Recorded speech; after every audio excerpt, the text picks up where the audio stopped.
Hello, welcome back to Creative's Chat. Join us as Peter and Spencer pick up where they left off in our after show convo. Cha. Streaming from Retro Earth Studio and brought to you by wearehistorically.com, Conscious Brand Apparel, and Raise your vibration and energize your life with specialized Fibonacci tuning forks that deepen meditations and empower self-healing. Get your vibrational sound tools for personal enhancement at energybodytuners.com.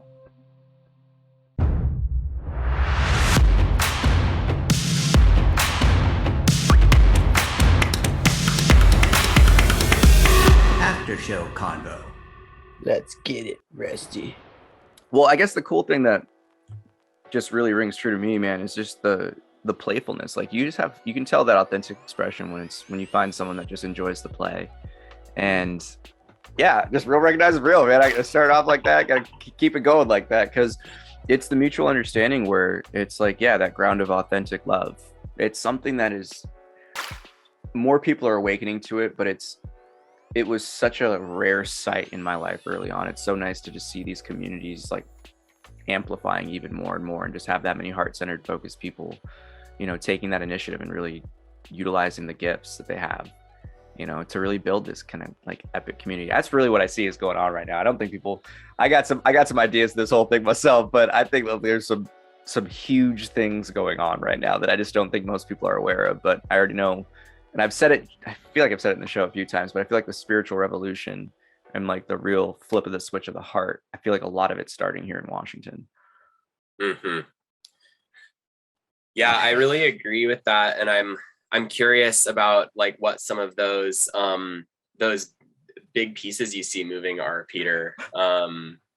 Because, and I feel like Washington has been on like the, like, and this might just be my perspective as like a native Northwesterner is, like, I feel like Washington has been sort of like the sleeper hit on the map. And, because it's like when you go down like the West Coast, you've got like, Southern California, Northern California, there's like a lot of conscious community that happens down there. And there's a lot of big like conscious festivals that happen down there. Yeah. But like people come to Washington and they're like, there is a deep spiritual essence to this place. Yeah. And I can't quite put my finger on it, but I came here for it. I'm like, really? And they're like, yeah, like the mountains and the trees and like, it's like Lord of the Rings around here. And I'm like, oh yeah, I guess it kind of is like, like I get kind of used to it. Yeah. Oh yeah. I totally didn't appreciate the nature and beauty we have here until I left. Yeah, no, I really do feel that. And as I first tapped into some of this stuff, it was at that intention gathering and I was up there and I was in Vancouver and I was like, where do I find more people like you guys? And they were saying, oh, well, there's these people to connect you with. And they connected me with Danielle Ganetti, who was running our Sacred Acres, which was it was a land-based like gathering space that's since become a global like forest like restoration and conservation like organization. And and it's like, I think that's a perfect like example of this is like when we were there helping Danny build our Sacred Acres, it was like the vision has always been like creating spaces for community to gather and for events to happen and for people to evolve and awaken and like be in like heart space together and explore their gifts and all of those things.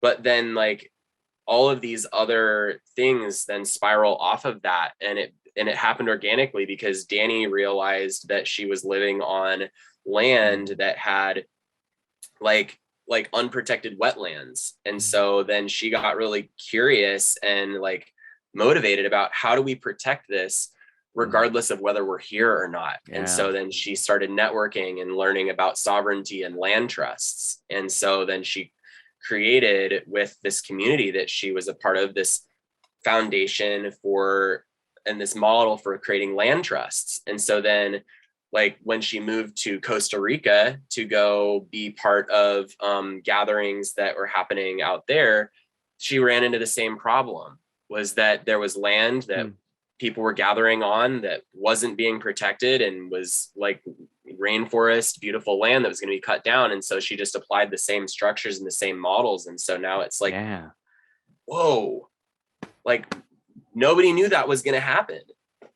Well, to me, that's just fascinating to see in terms of the moment you see that aspect of the willingness to participate in the play of life, how much it can manifest into something even more magical. That's amazing. And this is going to have to be not aired, obviously, but I am part of the Snoqualmie's charter, like the Snoqualmie tribe. My family itself was like found, like they literally based their whole tribes in terms of like getting all of their federal legal stuff applied for it using my family and a few others. And they just opened enrollment. Now, this was like 10 years ago, a little bit more than that. I was trying to do it and they were closing enrollment. There's a lot of corruption in like the tribe itself. Apparently, a lot of that's been like skirted out and they just opened enrollment. So one of the things for myself is I'm going to be a tribe member of Snoqualmie because I'm Snoqualmie. But the things that are going to come with that is directly aligned with that, as I see it, in terms of actually being able to have massive amounts of like land that's tribal land, saved land that's preserved and things of that nature. And that's a recent happening of like the divine timing of things. So that's something that we're gonna have to set some time aside to pick some brains. So like, I'm here for it. Because that's because again, like the way I see it is just these visions of service. The more we really commit to the heart and that offering of trying to do our part in our own journey of healing, because it's that mutual exchange, it's that mutual healing. I think that's the one biggest misconception of like a healer or a facilitator of healing, is that like that it's not somehow a mutual thing all the time. Like the amount of times when the flow is just going and you get advised by your own advice, it's just like, and they share that pain that resonates with yours, that unlocks something within you from their perspective. Like there's so much of a beautiful dance that arises in these offerings where it's really cool just to see how much it's going to grow as these things start to open up. And I guess you would say more spaces like that are really just like legacy spaces, I would call it, where it's just like, hey, we have some traditions that we can keep going here in terms of continuing to unfold each other's hearts. So that's really dope. Now, I have a question for you. Oh man, your experiences in plant medicines, your experiences in all these different modalities of exploration of the consciousness that is this experience. Now, one that really stuck out looking at some of our pre-show questionnaire, and I was just like, oh, that 5-MeO DMT. That's an interesting talking point. No segue into that. We're just getting into it. Let's go. Okay. Well, I will answer with a question. I'm curious, have you sat with 5-MeO DMT, Peter, or Rusty? I have not. I have partaken and had ayahuasca 3 times. Okay. In terms of that structure, I'm not sure, but yes. Okay, amazing. So I have not sat with ayahuasca, and somehow just dove right into this medicine. I was the same way with Aya. I love it.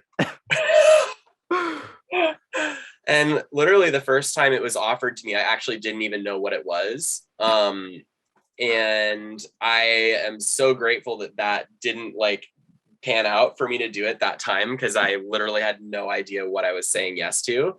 But the experience that I got to have was very held in a sacred container with a man who's part of an organization that has who has held over 5,000 of the people through this ceremony.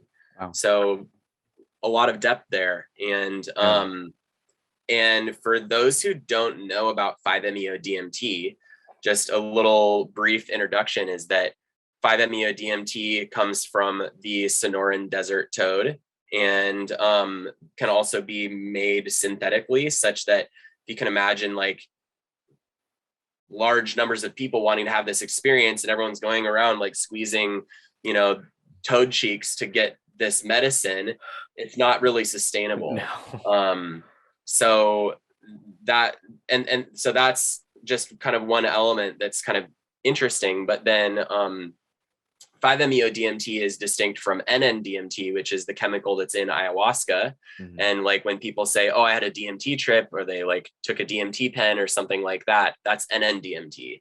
Yeah. So the experience of 5-MeO-DMT is a little bit different in that, at very least the way that this ceremony is held, you're really shooting yourself off to go reunite with source consciousness.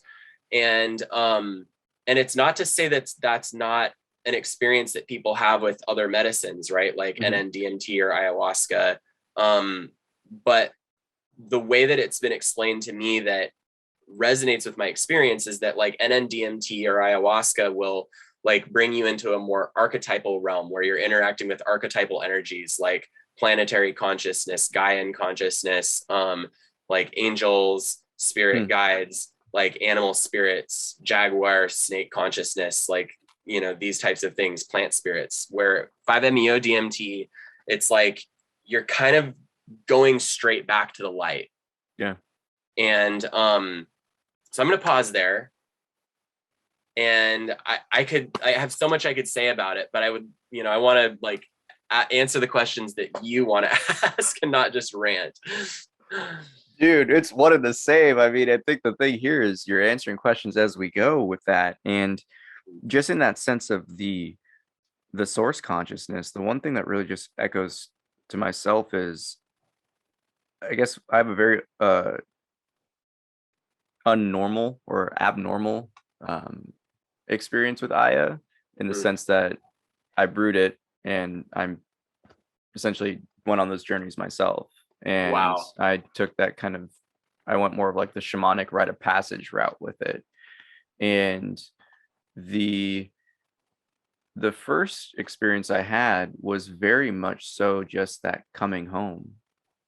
That just like, I didn't realize what it was yet. I mean, it took a little bit for that to process to realize what it was, but it was just that recognition of like, things feel different, but not at all. It was just that knowing kind of was just like on the tip of the tongue. That was just like, everything just felt that just knowing of one, that just knowing of love, that just eternal just connection. It was just gracing the experience. And again, it didn't really process till later on. So when you say that, just like you're returning to source consciousness, that's like, to me, that's always been my spiritual journey, like truth above all else. Like I want it all. I want to know, you know, and that's something that I feel is an incredibly powerful offering for people to feel that depth of love and that knowing of just trust, and that just that, I mean, really dissolution of just tension, of fear, of even just that individuality, just that pure beingness and isness. When you hit that, like, ooh, so that's a powerful one. Like, I got to know, like, what was your first experience like? So my experience really started before I even got there. I got in my car to drive an hour to the temple, and as soon as I like turned the key in the car, I started feeling this contraction, and I started feeling the fear, and I started feeling cold and like body aches and pains, and that whole experience accelerated all the way up until I took my first dose of the medicine. And I was so afraid by like, you know, and I was like expressing this, right? But I was just like, I was so nervous that it was like, you know, it was just pure courage that had me actually like follow through. And when I took the first dose of the medicine, they call it the handshake dose. And so it's this sense of, I know what this is. This is okay. Like this, I can trust this. And it did. It just felt like something calling me back to myself, calling me back to something familiar, calling me back to, I hesitate to say home because I wouldn't even know to call it that. Yeah. And in this temple, there's a signal that you give when you're like, you know, if you're like, you're doing good and you're ready for more. It's the universal sign language for more, please. And that. So almost immediately I was like, more, please. And so then with the second dose, then I like went into this like void space, and it was like I closed my eyes, I laid back on the launch pad, and there's like this small group of people like all holding space for me there, and it was like the whole world just vanished, and everything went black, and I felt like I was like under earth, and I was like dead. And so then like I had been given 3 bits of like what to do if you feel like you don't know what to do. And it was breathe, trust, and surrender. It's just 3 things. Yeah. So I was like, oh, breathe. Oh, I'm not breathing. And so I started to breathe. And as I started to breathe, I felt so much like guilt and shame and fear and anxiety and tension in my being. And it was like this sense of like all of the judgment I'd ever had about myself or anybody else just all turned right on me. And I breathed and I breathed and I breathed. And as I breathed through that, I realized that like all of these beings that were standing around me that had like at first appeared to me and in physical reality were the other people I was in the ceremony with, they like, I now was perceiving those beings as like my mom, my dad, like my niece, my nephew, my sister, like my aunts and uncles, all of these people who are like deep core family. And it was like, and in a moment, in one breath, it was, I literally, I remembered what it was like to take my first breath as a baby on this planet. Oh. And I saw and I witnessed, I was in that timeless moment of all of these family members who obviously my niece and nephew were not born when I was born, but I felt that like that oversoul, that higher self, like it was all of the higher selves. And it was like all leading up to this moment of like, dude, like you have been so hard on yourself and everyone else in your life just because you had to forget what it's like, so that when you come back and you truly feel and remember the heart and spirit, you can have the contrast to say, oh my God, that is what this is. It's such a deep, profound appreciation. That's such a journey that, I don't know, I started getting a little choked up, like what you're saying in terms of the resonance with the remembrance of the first breath and the oversoul, that just recognition that we try so hard here. And it's just don't take it so seriously. I remember that was one of my, like, it was the craziest thing. Cause I had this, another one of those solo journeys. I was just like, oh, I'm listening to a lot of Terrence McKenna at this point in time. He's talking about salvia. I have some salvia. Let's do a lot of salvia real quick. And I just did one big dose of salvia. I didn't do it in a tea. I just like smoked it traditionally in that sense after I was like meditating. And I had an experience of that shift. And it like, I entered into this bright space that was almost, it reminded me of like my mother's kitchen. It was just like the homey environment, but like as I entered through that light, it clearly was not. And then it was just a bunch of beings loving and just looking at me being like, wait, he can see us, just like, oh. And then I was actually I was reintroduced with my grandmother who had passed, not like long enough to the point where it wasn't something weighing on my heart. It was just like oh, hey, you're here. And I recorded, I'm pretty scientific when it comes to these types of things. So I was recording myself and you can hear me saying that in the conversation. And as we begin to talk, it just phases out. I'm not allowed to remember, but those last words was, and relax, don't take life so seriously. And it was just that knowing in the heart where it's just like, dude, like we try so hard to just do and to be people here where it's, I think that's probably the biggest paradox is the more that I've learned and the more I've unfolded is like life just gets better and sweeter and more magical. And this experience just transcends the more we let go and surrender. Like really what you said in terms of just breathe, trust, surrender. It's the same thing, even when you're not in an experience like that. Like, yes.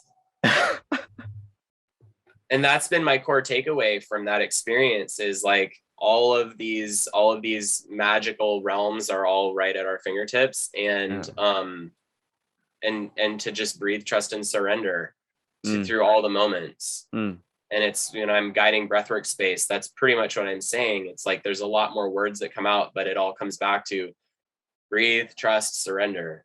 Yeah. Life right there. You know, there's an old saying, seeing is believing, but after an experience like that, believing becomes seeing. Yeah. Yeah. And the knowing builds the understanding, and I guess the biggest thing of that is just it opens 1,000,001 more doors of like exploration once you cross that threshold. Well, that's an aspect of really just plant medicine and going into this realm of, yeah, what you got? I just want to say a disclaimer to the listeners. This is intention-based plant medicine use, not recreational, and there's a distinct difference. Yes. That's it. You got to have a point. And I think that's the key that has been lost in our society, is that intention aspect of things. And I guess I'm curious, in just your own exploration of like the plant medicine realm, how has it really brought you to these deeper points of just kind of like almost like those core truths? Well, what's coming up is when I first heard about ayahuasca, I was noticing that the people that were talking about it seemed like very evolved and like very interesting. And so like I wanted to be like that too. So then I like wanted to do ayahuasca. And you know, it's like kind of simple and like kind of stupid and like like kind of cute. And I think that it's been the same with like, you know, mushrooms and other things. It was like I was like, wow, these people seem like really groovy and cool, like maybe I can be like that too. Because I was like, I think you hit the nail on the head. I was like always taking life too seriously. And but then like my approach was like, okay, now I'm gonna very seriously try and do this. And you know, like it never lined up for me, thank goodness, to like have that experience. And I'd always had like I'd had like some, I would say always like pretty jarring experiences like with mushrooms and things, because I wasn't really being intentional. I was just kind of, you know, as like, you know, as a teenager and like in my early 20s, I was just kind of like, you know, trying to prove something to myself or other people, or just like trying to like escape or you know, like, and so when I learned about like doing this intentionally, it was like that really changed the experience I was having, and it was like, you know, it just became very like I started to experience myself as a creator by that, because my practice became and I just dreamed this up myself, like no one told me to do this. I was just tired of like getting high and like having a fucked up experience. And so I was like, what if I actually make a plan and like put my intentions down? And I would always like just to make a 1-pager, and I would say like this many mushrooms at this time, like, and this is my why, like this is what I'm showing up for. And I like had developed that reverence and respect, and like just through doing that I started noticing, whoa, like all of these things happen and they would like happen after, and like it wasn't just when I was with the medicine. And it got me curious. I was like, whoa, like could this apply to other areas of my life? Yeah, that's so fascinating. I guess that's a different type of courage that I'm curious, like the courage to like persevere and push through it. Like, has that always kind of been a thing that you just, that yearning for more, to know more has just been there? Or is that something that you kind of came to grow into or appreciate? Or maybe both, I don't know. I'd say both, but like I've noticed as I've been in this interview with you, Peter, that like we share that curiosity. There was more than a couple of times where you're like, man, I'm just like so curious. and I share that with you. I'm a very curious person, and it's just foundational to my being. And Yeah. And that curiosity is like, it's always there. Even when I've been at my lowest points where I felt worthless and depressed and anxious and like wasn't believing in possibility, I still maybe have that at the core, that curiosity is what is risen me out of those places, because I just and with mushrooms specifically, like being in those places where I was depressed and like chronically anxious and dealing with chronic pain, and dealing with like fibromyalgia and like other health issues, like the mushrooms were a really like huge gift in my life, to when I realized that I could microdose these mushrooms and like find a way through that. Yeah. And it's not the only tool that I used, but it was the groundbreaking tool. And it really came from that place of curiosity of like, what would it be like if I could actually like remember what I am that's beyond what I think I am?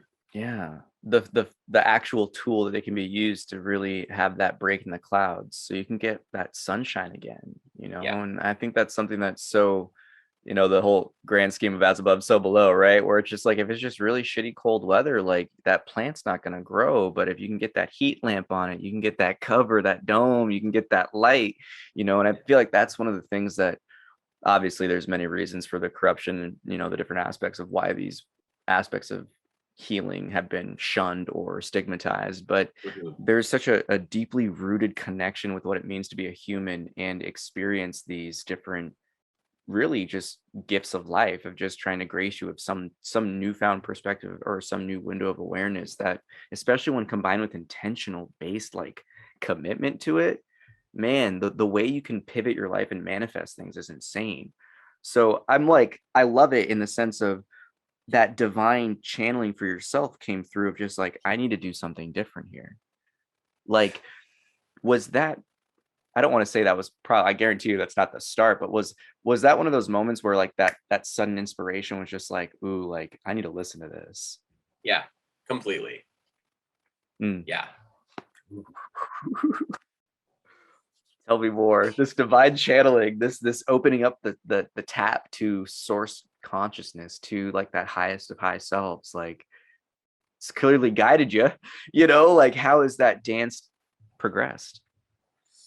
Yeah. So I first started tapping in with that with mushrooms, and also intentionally taking MDMA. Like I would find like when I was in those spaces and I had a pen out, or like somebody who loved me and like really held the space to listen, that the stuff that would come out of my mouth was like, it was really profound and touching to me and the people that I shared space with. And I was like, where is this coming from? Boom. And it like sounded like the types of things that were in the books that had inspired me and the talks that had inspired me, but it was coming from me. And I would hear those things coming from them too. And so that got me curious again. And but then what I started to find was like, I didn't want that to just come from like something outside of myself. And so I held that as a question of like, is there like, how do these genius visionaries do this? Like, a person who's inspired me a lot is Jason Silva, who does the show. He has the show Shots of Awe on YouTube, and he's like maybe more known for Brain Games on Netflix, but he's this like very brainy, science-y like guy. And you know, it's like the things that he says are like, it's like it'll change your consciousness just by listening to him. And I'm like, I want to do that. How can I do that? And when I experienced breath work, where I was like sitting in circle with Jared and Natalie, and you know, and they would say these prayers to open the space, and I would just start crying, just tears from like the prayers that they were speaking. And I was like, what is this? Like, I am stone cold sober, and people are like saying words, and within minutes I'm like crying, and I'm like a baby. And again, I was like, I want to be able to do that. Like, not, you know, like, because to like, we live our whole lives, and it's like, we have to go through something like that shakes our whole infrastructure of life to come to those cathartic moments of tears. And especially as men, Yeah. you know, 100%. like as a standard. And it's like, that all opened me up to be like, I don't like what, like, I know that there's something here, and I want to find out what it is. And that's the beautiful aspect of this great mystery, is that it's incomprehensible by one of us. And even with as many as people I've tapped in with, we still can't get our finger on it. It's just this ever unfolding mystery that is literally gifting its own unique window to each of us, that completely transforms, but yet also connects each of us in our own understanding, and it expands our own understanding. And that's the stuff that is continuing to just blow my mind more and more. Like, again, like such a different path, but such a very similar one. And I think that that's just like the core aspect to this, is there's not a moment that the magic isn't seen when we really open our eyes to it, man. It's trippy. It's been tripping me out, this whole conversation, where I was just like, oh man, like I feel like I've known you for a lot longer than just like this interview. Dude, I felt that from the time that Allison first told me about you, because like when I peered into your world a little bit, I was like, whoa, like you are really speaking a language that I don't hear a lot of people speak, and it's the language of divine creativity. Is maybe what I would call it, to put some words to it. I like that. You know, and then this like this conversation frame of Creative's Chat, and like, you know, I really see you've got your finger on the pulse of what it is to be, maybe to put another buzzword on it, a conscious creator, a heart-centered healer, a heart-centered entrepreneur, and like, Yeah.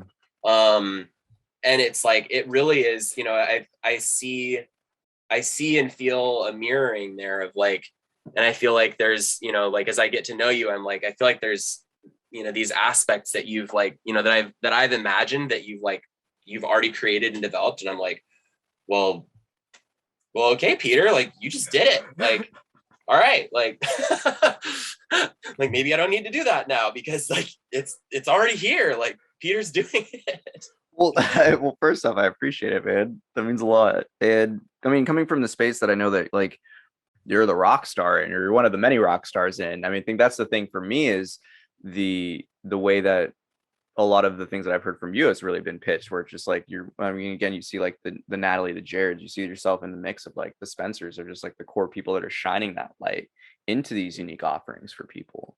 And I think that's something that is always just kind of the magic, where it's like we've all been here for years at this point now, but it's just finally that I feel it's almost like now that life is ready for what these offerings and what really all of us can bring as our own unique gifts. Like we've all ripened enough to the point where I feel like the ground of humility and all the blessings had to be like built first, that we all are like actually aware of what we have now, that we're like, oh, this is special.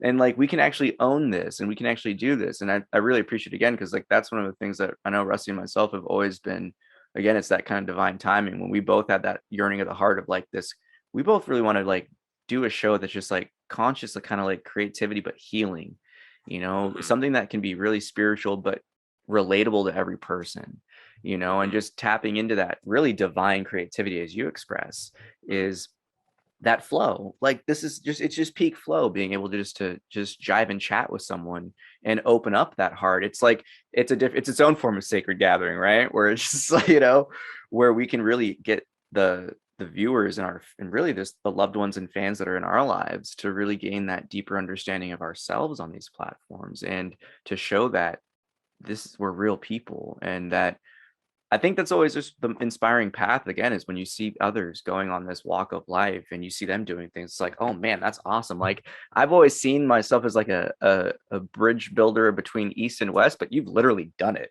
You literally, you know what I mean? I was listening to that. I was just like, oh, that's an interesting parallel, that like you start to just see all like Rusty himself, like white guy from Guam, like, East and West, like every, Wow. like we all have these like branches of just different understanding. Because for me, my understanding was always, my more philosophical background was the Eastern. That's kind of what was a choice in my household, is like what you could kind of follow, like practice or do. And I just read stuff, but like, so I see that there's a total, I guess you would say, culmination of people centering around this, really this heart knowing of just love, that we are, again, like I am love, like that we are all love, that we are all that light.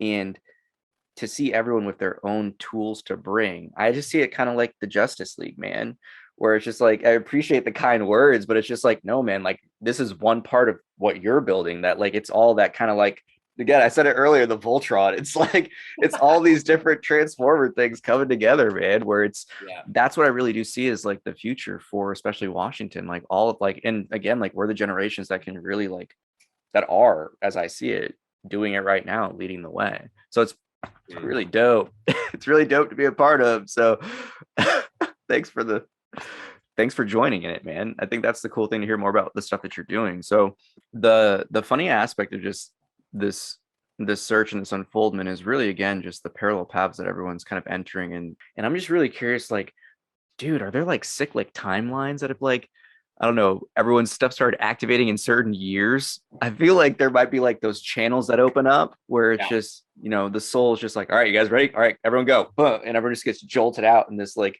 pool of just new experience or consciousness. Like, I don't know. I'm curious. So for me, around that time, what comes up is seeing the Matrix. Yeah. And then forgot about that. Right? That was a mind-blowing thing as a 10-year-old. Like, what? Yeah, I have a really dear friend of mine who's like she's like a Gen Z, Gen Y cusper. So she's like 25 now. And when we first started hanging out, when like she was 19, I was like talking about the Matrix, like it was just a foregone conclusion that everyone's seen this movie. And she was like, I've never seen that. And it was like, I couldn't fathom like how you could function in this world without having seen the Matrix. Yo, right? And it's something that I've actually gotten a chance to rewatch recently. Similar experience, showing someone who had not seen the Matrix, where it's like, we're watching this right now. It completely has blown my mind even watching it again. It's actually been some pretty fun like Easter eggs of just like application, where I was just like, okay, so what happens if I start to see the Matrix as like, like as they're seeing the Matrix as the code? I was like, what if I start seeing and perceiving and like that forefront of the mind, experiencing this as a kind of like ethereal liquid of light. And boom, like just like different things started opening up, more sensitivities, just the ethereal dancing nature changed. And it was rather wild when looking at it. But Spencer, I'm curious, because this was one that like, how did you get involved with the Emerald Grove? Like I've like heard like, okay, so I've heard of the community through bits and pieces. So I host this kind of like summer concert series thing where it's just like you pull up at a park and it's just meditation, yoga, and live music, community through unity. And I met someone involved in that community, Shoshana. Gosh.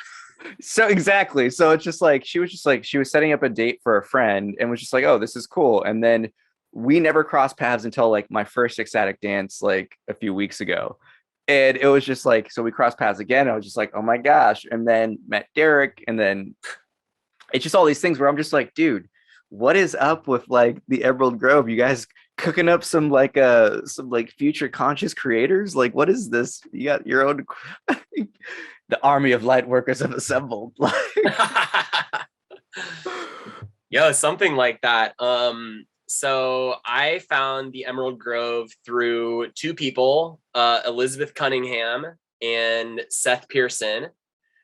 And me and Elizabeth had been friends for a long time, and Elizabeth kept telling me about Seth Pearson. Oh, you and Seth Pearson, you're always talking about the same things. And eventually I was like, Elizabeth, it's time. So me and Seth, we met each other one time over a Zoom, and just kind of chopped it up a little bit. And then all of these shifts started happening in my world where I realized like I needed to like go live in community. Like I didn't know how I was going to accomplish that. Like I knew I wanted to be like living more location free, like, and it was just this big shift. And I like declared that to like my core friends. And then I like had this dream one night, and I woke up and my intuition was like speaking to me verbally. It was like, text message Seth Pearson, tell him that you want to know if he has a room open in his house. And I literally didn't even know what the Emerald Grove was. I didn't even know like that Seth lived in community. Like I knew none of that. I had just seen a video on his Instagram of him like at a coaching event that he was participating in, coaching somebody through something, and they were like coming up against obstacles. And he was like, oh, you don't know where you would live? You can come live at my house. And I was like, just struck by the generosity of that, you know? So that was the only reason I even thought to ask. And so I texted him and I was like, Seth, I know we just met. You said I could ask you anything. So here I go. This feels really weird, but my intuition, And I told him the whole thing, and he wrote me back and he was like, well, maybe in a couple months, but not right now, but thanks for asking. And then 2 hours later, he wrote me back and he was like, actually, a room just opened up.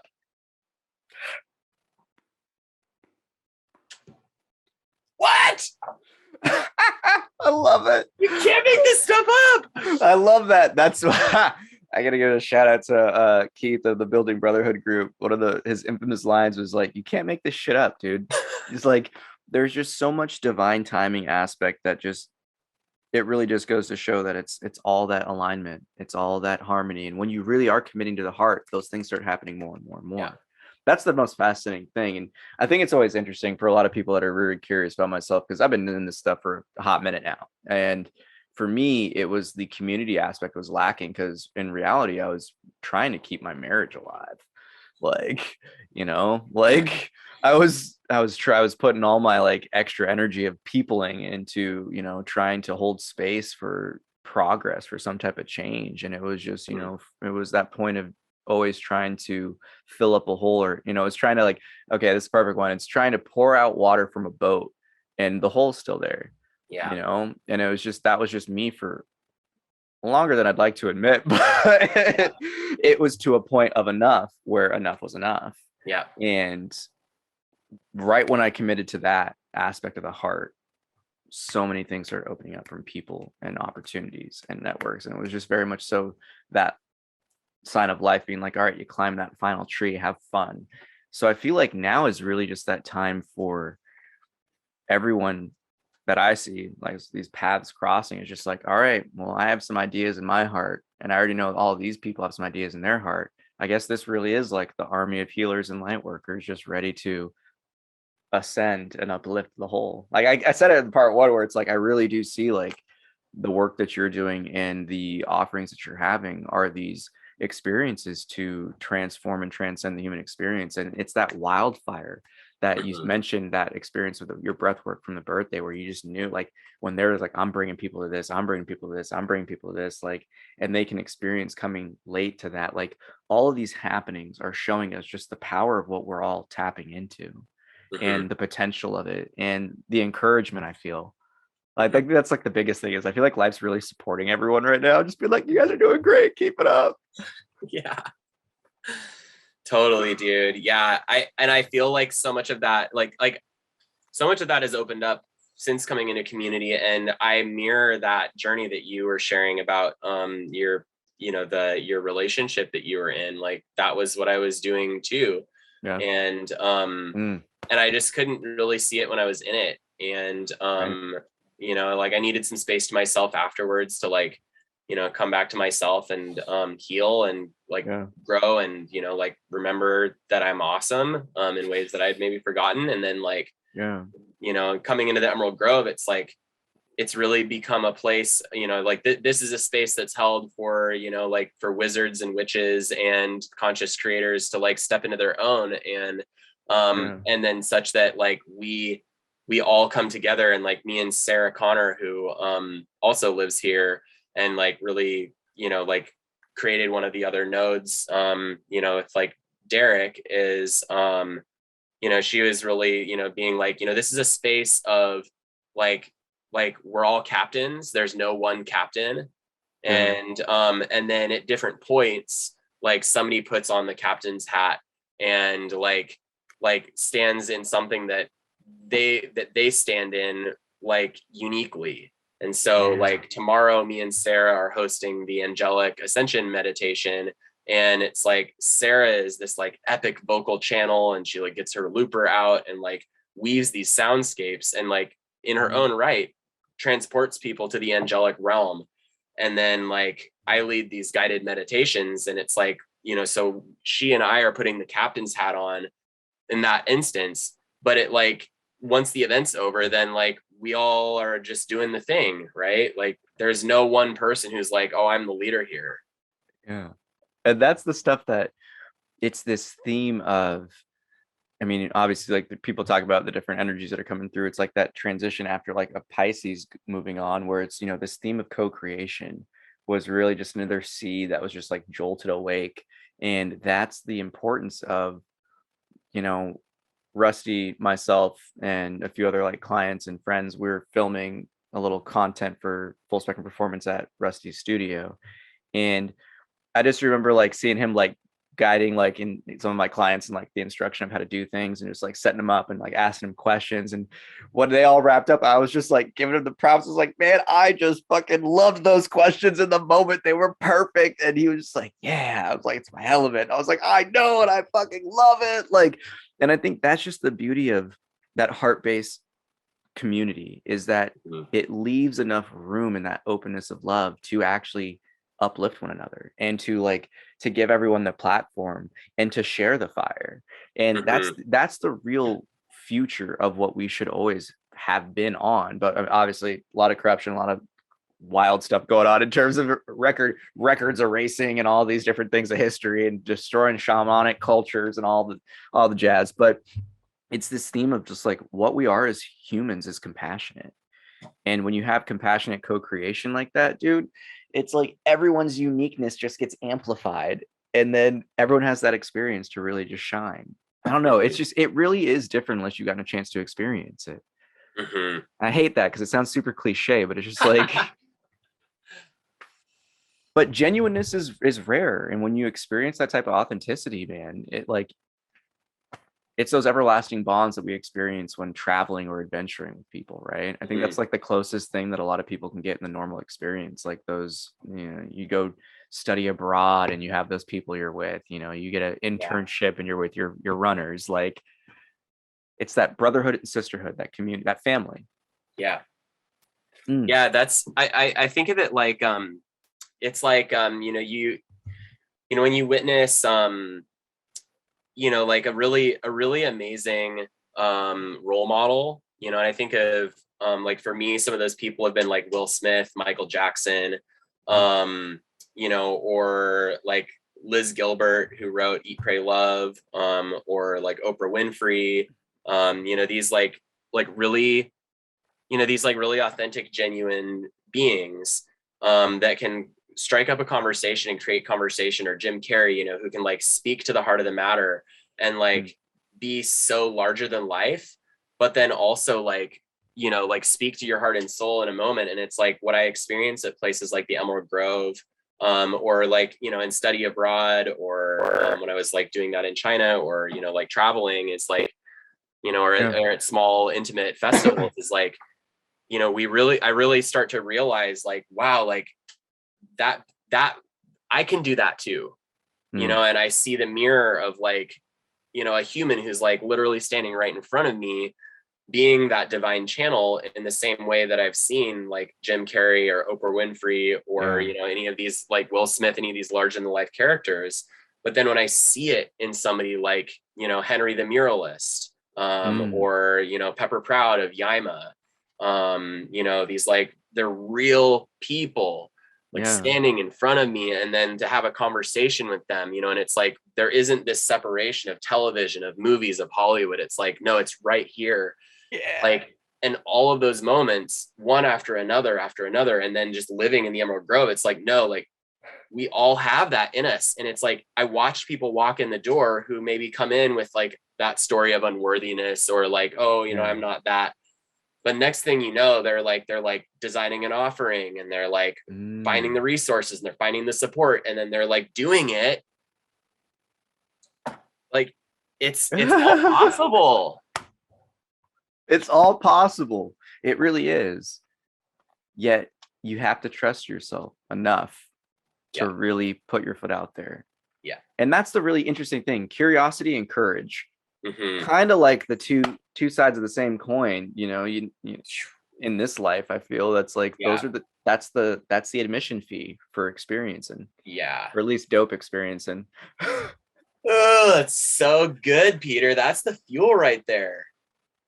Curiosity and courage. It's interesting when you break it down to all the points in terms of just your own story and the paths of just like the courage to overcome the comfort of like a life you've built, like an established life you've built in China, like to come back to, and I already know that aspect, the courage to overcome a relationship that you've invested so much into. I think that was like the hardest part. And again, it's like, but it's that same aspect, bringing it full circle with part one, where it's that relationship with fear. That relationship with the tension is like, if we can really overcome it with that, like, well, I guess I got to find out, or it's just like, well, I'm done with dealing with, I guess I got to go push through it. Like whatever the approach is, like, it's going to lead you to those greener pastures. And again, it's always just so beautiful to see, you know, I would say just kindred spirits and like-minded souls just like blossom in these paths and have the strength to stay themselves throughout it all.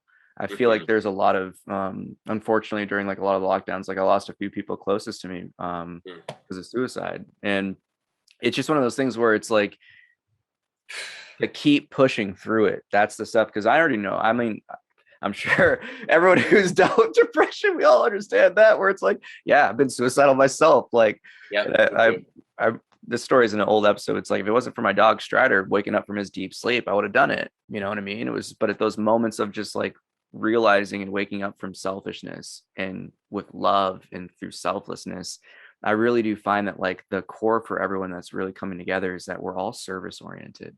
Yeah. You know, and that's something with yourself where it's like, I really appreciate that more and more, because well, fuck, I've been burned by a lot of people who aren't, you know, in my life. And just to see that it's like the fact that this is the tide that's shifting, that this is the scale that's shifting.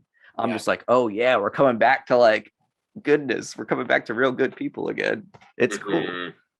It's cool. So again, thank you for everything you're doing, and putting yourself out there to be that light. I think the one thing I've heard from Allison and all the people that speak of you and these communities is really just, you're a ball of light and love. And that energy of, you know, the golden retriever energy, I resonate with it. And it's one of those things where I think the thing that really does get me the most though about it is because I know that in my journey of that same expression and in the unique light that we each are, obviously, that the love and the excitement and the play for life has come from a lot of pain. And it was the choice to love. It was the choice to be in the light and not remain in the dark. That to me is the biggest like testament of just the human experience, really, where you had a choice, you had a pivot, and you chose to go back to source. And that's to me where I'm like, oh, this is the divine game. I love it. Like, that's where I get hella excited, dude. It's just like, yeah, like, let's go. But I gotta say, it's been a pleasure having you on Creative Chat. This definitely won't be the last one. And if there's anything else you want to pitch, you want to plug, what do you want to let our listeners know about you? One thing that I feel called to say is, you know, relative to the Emerald Grove, but also just like my life in general, is that there are a lot of people that are part of my life and that I'm in relationship with that like lend a lot of support that like happens when nobody's looking. And I just want to give acknowledgement to that. And like a person who's been a big supporter of mine, this, since I moved into the Emerald Grove has been Jacob Glickman, who I think a lot of people who listen to this podcast will know.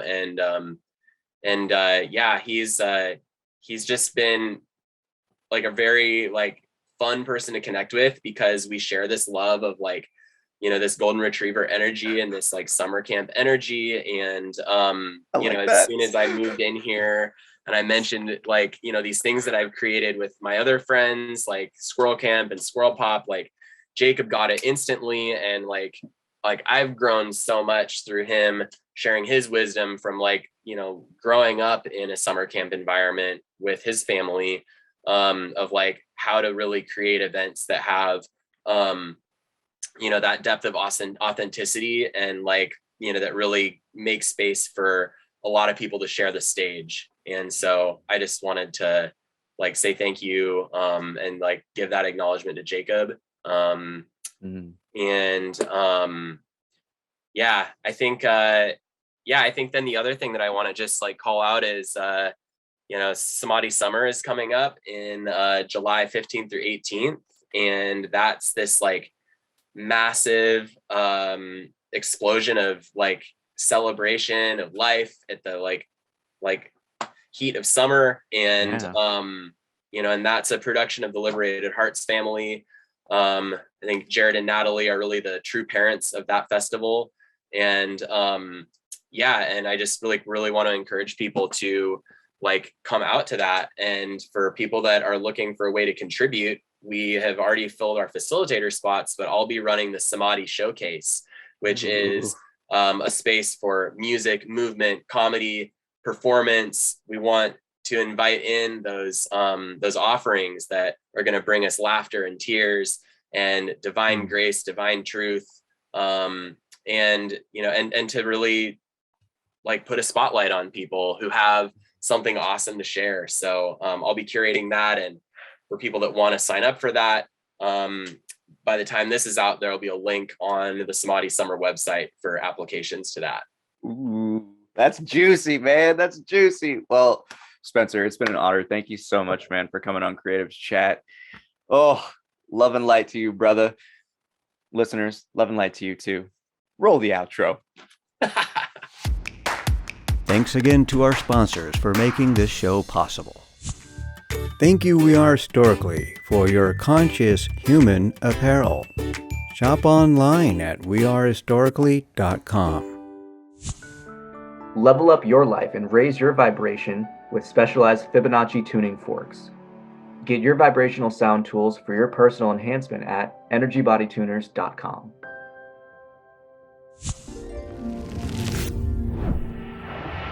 Thank you for joining us. Have a happy always. Yeah, so there's this saying that I really like, that I learned from Amanda Palmer. If you are familiar with her book, The Art of Asking, and it's that it just doesn't hurt bad enough yet. People don't change until it hurts bad enough. Facts. At least initially, right? That concludes this episode of Creative's Chat. Thank you for watching our show. Click the bell button to get notified of future episodes. Don't forget to like and subscribe. So we always hope, hit that subscribe.